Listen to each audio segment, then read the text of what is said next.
अमरावती के उमेश कोले हत्याकांड का मुख्य साजिशकर्ता और आरोपी है इरफान शेख। आखिर कौन है ये इरफान शेख?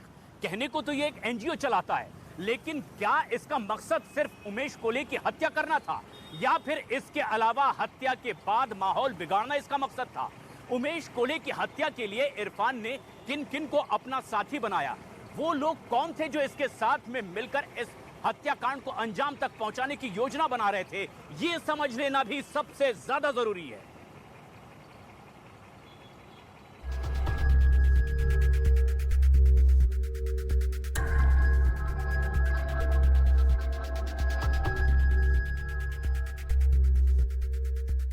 इरफान, पूरा नाम इरफान शेख।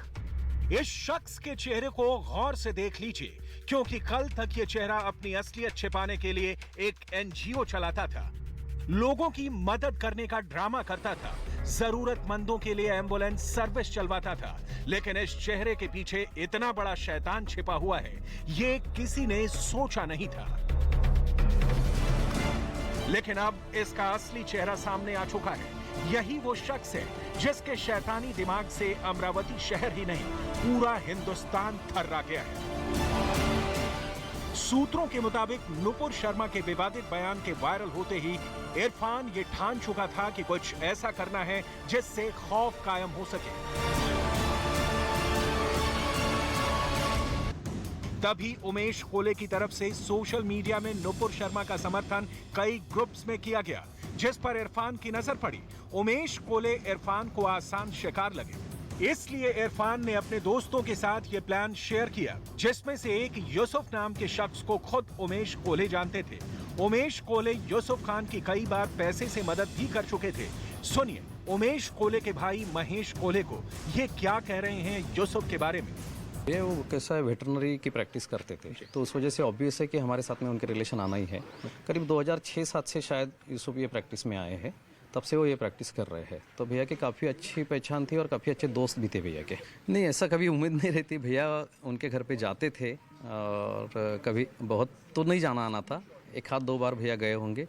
कुछ शायद उनको लड़का लड़की हुए थे उस टाइम में भैया शायद गए थे, उसके अलावा कभी ऐसा जाना आना नहीं था। लेकिन ऐसे काफ़ी अच्छी दोस्ती थी उनकी। जिस व्हाट्सएप ग्रुप में उमेश कोले ने फॉरवर्डेड पोस्ट को शेयर किया था, उस व्हाट्सएप ग्रुप में यूसुफ भी जुड़ा हुआ था। जैसे ही यूसुफ ने उमेश कोले की पोस्ट देखी, उसने उस पोस्ट का स्क्रीनशॉट लिया और इमरान को भेज दिया। बस फिर क्या था, इरफान दहशत फैलाने के जिस मौके की तलाश में बैठा था, उसे वो मौका पूरा होता हुआ देखा। इरफान ने तुरंत ही 22 साल के मुदस्सिर अहमद और सोनू रजा, 24 साल के शाहरुख पठान और नानू शेख, 22 साल के शोएब खान, 22 साल के आतिफ रशीद और अब्दुल तौकीफ और नानू शेख तस्लीम को अपने प्लान में शामिल किया। अब उमेश कोले आरोपियों के टारगेट पर आ चुके थे। अब इरफान ये तय कर चुका था कि उमेश कोले की बर्बर तरीके से हत्या करनी है। फिलहाल इस पूरे मामले में अब एनआईए की एंट्री हो चुकी है, एनआईए इस पूरे मामले की जांच कर रही है। तो ऐसे में ये देखना अहम होगा कि इरफान शेख से जब पूछताछ एनआईए की टीम करेगी तो क्या क्या चीज़ें निकलकर सामने आती हैं, क्योंकि उदयपुर के मामले में पाकिस्तान कनेक्शन भी सामने आया है और जो मुख्य आरोपी है उसका जो कनेक्शन है वो टेररिस्ट गैंग से भी सामने आया है। तो ऐसे में इरफान शेख जो कि एनजीओ चलाता है और उसी ने पूरी सुपारी दी थी उमेश कोले की हत्या के लिए, तो क्या वो एनजीओ की आड़ में कोई अवैध काम करता है, कोई अवैध हरकतों को अंजाम देता है, ये तो सामने बाद में आएगा। उमेश कोले की रेकी शुरू की गई। उनके हर एक मूवमेंट पर आरोपी नजर रख रहे थे। दूसरी ओर इन सबसे बेपरवाह उमेश कोले अपनी घर गृहस्थी में मशरूफ थे।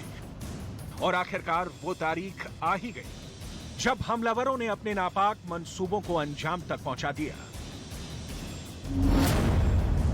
तारीख 21 जून, वक्त रात के 10 बजे, जगह अमरावती मार्केट। रात के 10 बजे के करीब जैसे ही अपनी मेडिकल शॉप बंद करके उमेश कोले अपने घर के लिए रवाना हुए, रास्ते में ही उनको बेरहमी से मौत के घाट उतार दिया गया। इरफान शेख रहबर नाम की एक संस्था चलाता है जो नागपुर से ऑपरेट होती है। अमरावती के पठान चौक का रहने वाला इरफान ज्यादातर नागपुर में ही रहता है। जानकारी ये भी मिली है कि वेल्डर का काम करने वाले इरफान का बिजनेस इस वक्त काफी मंदा चल रहा था। पुलिस के मुताबिक इरफान के आदेश के बाद ही बिना सोचे समझे उसके गुर्गों ने उमेश कोले की हत्या कर दी। अमरावती के उमेश कोले हत्याकांड में जैसे जैसे जांच आगे बढ़ रही है, एक के बाद एक कई और खुलासे हो रहे हैं। किस किस तरह की नई और अपडेट्स है, जानने के लिए सीधे स्टूडियो चलते हैं कि किस तरह से अब तक ठोस चीजें सामने आई है। अमरावती हत्याकांड की जांच जैसे जैसे आगे बढ़ रही है, चौंकाने वाली बातें सामने आ रही है। बताया जा रहा है कि उमेश कोल्हे की हत्या से पहले एक मीटिंग हुई थी और इस मीटिंग में क्या हुआ अब वो आपको हम बताते हैं। मर्डर के लिए 16 जून को हुई थी ये मीटिंग और 16 जून की मीटिंग में रची गई थी साजिश। इरफान के आतिब शोएब को जो पूरा प्लान बताने की जानकारी सामने आई। उमेश कोल्हे की दुकान की रेकी की गई। 21 जून को 3 लोग उमेश की दुकान के पास खड़े थे। हमलावरों को उमेश कोल्हे की जानकारी दी गई। हत्या में 12-14 इंच लंबे चाकू का इस्तेमाल हुआ है। शोएब ने 300 रुपए में यह चाकू खरीदा था।